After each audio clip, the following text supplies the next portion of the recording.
Le Liban, depuis donc 2 ans, mais depuis déjà des années, est dans une situation de crise. En fait, c'était des crises latentes. Et là, on a un cumul donc, et du Covid et en plus d'une crise économique, une des pires crises économiques de l'histoire de l'humanité d'ailleurs, plus un contexte post-catastrophe, c'est-à-dire l'explosion qui a eu lieu à Beyrouth il y a bientôt un an. Demain, ça fera un an.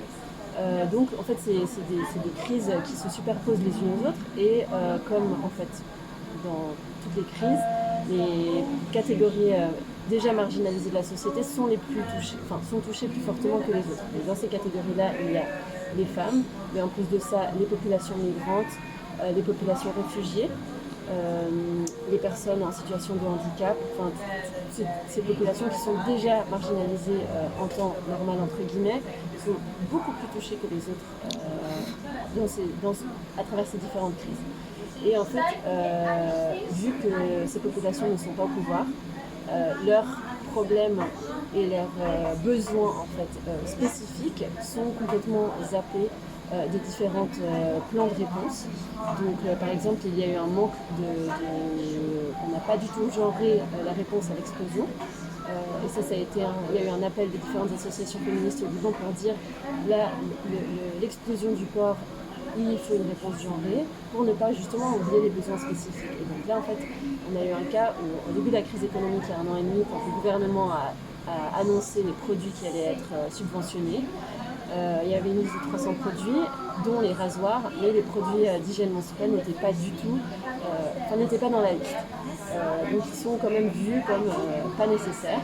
Et donc c'est en fait aux ONG locales et aux petites organisations comme nous de prendre le relais en fait de ce manque de réponse globale.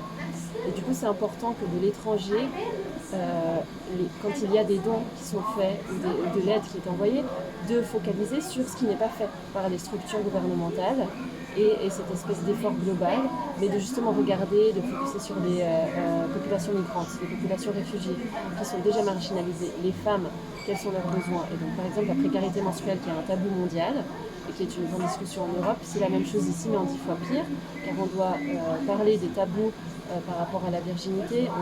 C'est des discussions que même au sein des familles, les personnes ne les ont pas. Donc il y a un manque de connaissance de leur propre corps, il y a un manque d'accès à des produits, un manque de pouvoir se confier. Et tout ça en fait perpétue ces inégalités. Donc nous on attend de l'étranger qu'il y ait de l'aide sur le long terme. Parce qu'en fait, donner une boîte de serviettes n'aura pas le même impact que de donner des produits réutilisables. Parce qu'en fait, tous les mois, les femmes sont dans une dépendance économique de dingue. Et elles vont avoir tendance, justement, pour pourvoir à leur famille, à renoncer à acheter des produits pour pouvoir mettre à manger sur la table. Donc en fait, il faut, pour pouvoir délester les femmes de ce poids financier et cette charge mentale en fait, des règles, d'établir sur des solutions réutilisables, mais qui viennent aussi avec un côté éducatif et ça doit venir avec des séances de sensibilisation.